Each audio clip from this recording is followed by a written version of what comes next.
Kartik private company में sales manager था। उसके माता पिता, पत्नी मीरा, बहन राधा और 2 बच्चे हैं। एक दिन मीरा कहती है, कार्तिक, बच्चों के स्कूल में एनुअल फंक्शन के लिए 2000 जमा करने पड़ेंगे। अरे अभी कुछ दिन पहले ही तो 10,000 जमा किए थे ना। हाँ, वो तो फीस और प्रोजेक्ट के पैसे जमा किए थे। अभी तो अगले महीने एडमिशन फीस और किताबों के पैसे भी जमा करवाने पड़ेंगे। 40 से 50,000 का खर्चा है। मीरा, इतनी तो सैलरी भी नहीं है मेरी, ऐसे कैसे काम चलेगा? तो मैं क्या करूं? बच्चे को सरकारी स्कूल में डाल दूं? मीरा, तुम जानती हो ना, मैं मुश्किल से 35 से 40,000 ही कमा पाता हूँ। इस घर के खर्चे दिन ब दिन बढ़ते जा रहे हैं, थोड़ा कंट्रोल करो ना। क्या खाना और कपड़े पहनना भी बंद कर दूं? मैं ऐसा नहीं कह रहा हूँ मीरा। तुम जानती हो राधा का भी पोस्ट ग्रेजुएशन पूरा होने वाला है। घर के खर्चों के साथ उसकी शादी की जिम्मेदारी भी उठानी है।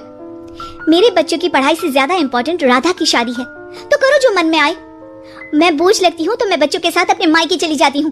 तुम्हारी सारी मुसीबतें ही खत्म हो जाएगी। मीरा, मुझसे बहस मत करो। सुबह सुबह ऑफिस जाने के टाइम पर ही कलेश करके दिन मत खराब करो। इतना बोलकर कार्तिक वहां से चला जाता है। तभी, कार्तिक बेटा, ऑफिस जा रहे हो? मेरी दवाइयाँ लेते आना। और बेटा, बिजली का भी बिल 2 महीने से जमा नहीं हुआ, इसे भी आज जमा करवा देना। जी पिताजी, लाइए बिजली का बिल। 4,600 रुपए बिजली का बिल आया है। माँ, मीरा, राधा, कितना ज्यादा बिल आया है। भैया, ये 2 महीने का बिल है और मैं तो सिर्फ फोन चार्ज करती हूँ। अरे बेटा, मैं तो गीजर से पानी गर्म करने के अलावा मेरे कमरे में एक पंखा और एक लाइट ही तो जलते हैं। मीरा, तो फिर इतना बिल कैसे आया? हाँ, सारा इल्जाम मेरे पर ही लगा दो ना। भाभी, आप भी तो एसी चलाती हो, उससे भी बिजली का बिल बहुत ज्यादा आता है ना। एसी मेरे मायके से आई है और वो भी अब सबकी आंखों में खटकने लगी है। मीरा, अपना मुंह बंद करो और आज के बाद तुम एसी नहीं चलाओगी। माँ, आप भी अपना पानी धूप में गर्म करके नहाया करो।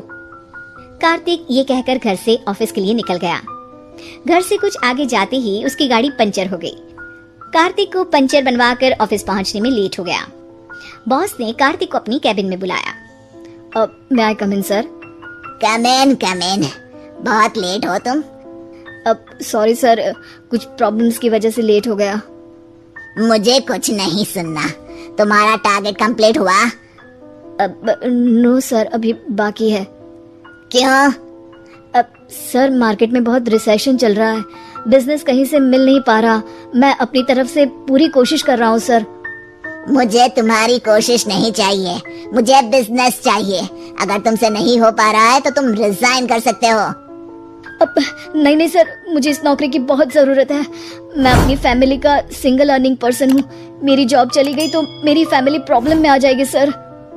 इसका ख्याल तुम्हें रखना चाहिए। जाओ यहाँ से, और बिना बिजनेस लाए मुझे तुम अपना मुंह मत दिखाना।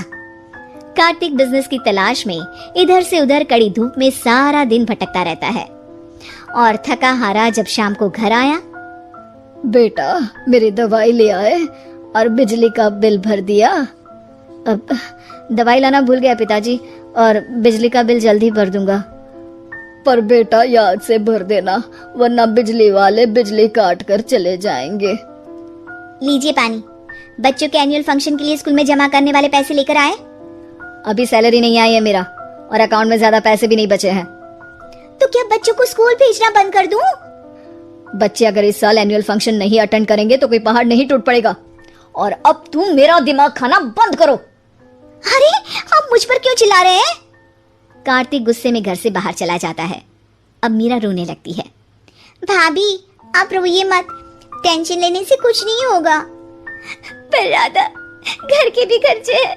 कार्तिक के गुस्सा करने से घर के खर्चे नहीं पूरे होंगे। पर मीरा बेटा, लड़ाई करने से भी कोई समाधान नहीं मिलेगा, उल्टा घर का माहौल ही खराब होगा। पर मुझे लगता है हमें भी घर के खर्चों में हाथ बढ़ाना चाहिए। मुझे योगा सेंटर में जॉब का ऑफर मिला है, मैं कल से ही जॉब ज्वाइन कर लूंगी। वैसे तो मुझे भी सिलाई आती है, मैं भी लोगों के कपड़े सिलना शुरू कर देती हूँ। हाँ बेटा, मैं भी तुम्हारा घर के कामों में हाथ बटा दिया करूंगी और काज बटन लगाकर सिलाई करने में भी सहायता करूंगी। मीरा, मैं तुम्हारे बच्चों के साथ मोहल्ले के बच्चों को भी ट्यूशन पढ़ाऊंगा। इसी बहाने मेरा टाइम पास भी हो जाएगा। इस तरह से अब घर के सभी सदस्यों के सहयोग से पैसों की समस्या दूर हो गई और सब खुश रहने लगे। इससे हमें सबक मिलता है कि एकता में कितनी ताकत होती है।